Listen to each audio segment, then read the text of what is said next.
तो बच्चों next question की हम बात करते हैं सॉल्यूशन में। इंटेक्स है 1.5 की, जिसमें पूछा गया है calculate the molality and mole fraction of 20% by mass के आई एक्वस सॉल्यूशन, जिसकी डेंसिटी है ये डेंसिटी गिवन है। बच्चों मैंने आपको बताया था, मैंने कहा जब भी इस तरह का अगर परसेंटेज वाला क्वेश्चन आ जाए बाय मास, तो बाय मास वाले कंसेप्ट में आप लोग क्या करते हैं, लेट कर लेते हैं सॉल्यूशन के मास को, let the mass of solution is equals to 100 gram. Easy हो जाता है। अब देखिए इससे क्या हो जाएगा, सॉल्यूट का जो मास आएगा, सॉल्यूट का मास 20% है तो 20 ग्राम आ जाएगा बच्चों। और सॉल्वेंट, क्योंकि एक्वस सॉल्यूशन है तो वाटर होगा, सॉल्वेंट जो होगा वो वाटर हो जाएगा, दैट इज इक्वल्स टू 80 ग्राम बच्चों। ठीक है, अब इसमें मैं बात करता हूँ, सबसे पहले नंबर ऑफ मोल निकालता हूँ सॉल्यूट।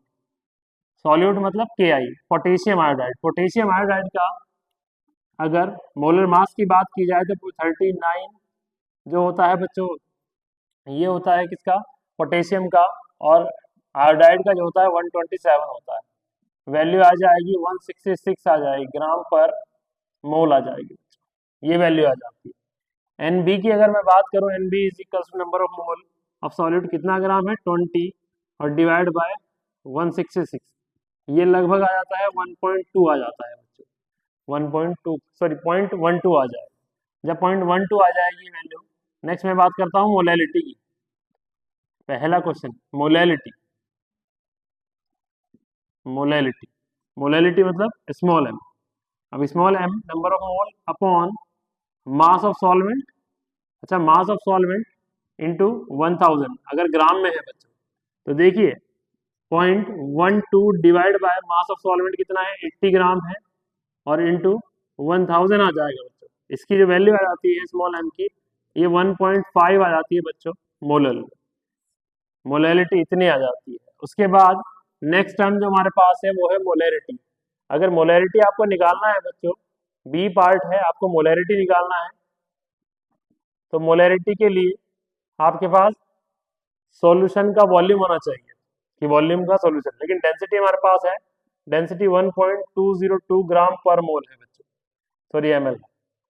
अगर इस डेंसिटी को मुझे बताऊं मैं, density is equals to mass upon volume होता है बच्चों, तो मुझे निकालना है वॉल्यूम, तो volume is equals to mass upon density. Solution का मास कितना है, सॉल्यूशन का मास है बच्चों 100 ग्राम, और डेंसिटी कितनी आ रही है 1.202, दैट इज नथिंग 83.19 आ जाएगा बच्चों, ये ग्राम नहीं सॉरी एमएल आ जाएगा, इसमें एमएल में आ जाएगा। चलिए अब मुझे मोलैरिटी निकालनी है। Molarity is equals to number of mole, number of mole of the solute कितने हैं 0.12, और डिवाइड बाय 83.19 इंटू 1000। जब आप इसको डिवाइड करेंगे बच्चों, तो ये वैल्यू जो होती है ये आ जाती है 1.44 मोलर आ जाती है, ये इतनी क्वांटिटी आ जाती है। दो क्वेश्चन आपके सॉल्व हो जाते हैं, यहाँ से दो पार्ट जो होते हैं सॉल्व हो जाते हैं। तीसरा पार्ट जो है आपको मोल फ्रैक्शन निकालना है, मोल फ्रैक्शन निकालना है। अब मोल फ्रैक्शन की अगर बात की जाए तो मोल फ्रैक्शन सबसे पहले देखिए, आपने क्या सॉल्यूट का मोल निकाल रखे हैं, सॉल्यूट के जो मोल है वो आपने कैलकुलेट कर लिए हैं। अब आपको जो मोल कैलकुलेट करने हैं वो सॉल्वेंट के करने हैं, तो मैंने कहा मोल ऑफ सॉल्वेंट बच्चों, सॉल्वेंट कौन है, वाटर है, जिसको मैं एन ए मान लेता हूँ, that is nothing but 80 divide by 18। Molar mass कितना है 18 है, मास ऑफ द सॉल्वेंट 80 है, तो ये आ जाएगा 4.44। अब मोल फ्रैक्शन निकालना है बच्चों मुझे, जो सॉल्यूट है सॉल्यूट का मोल फ्रैक्शन निकालना है। सॉल्यूट का मोल फ्रैक्शन निकालने के लिए n b upon n a plus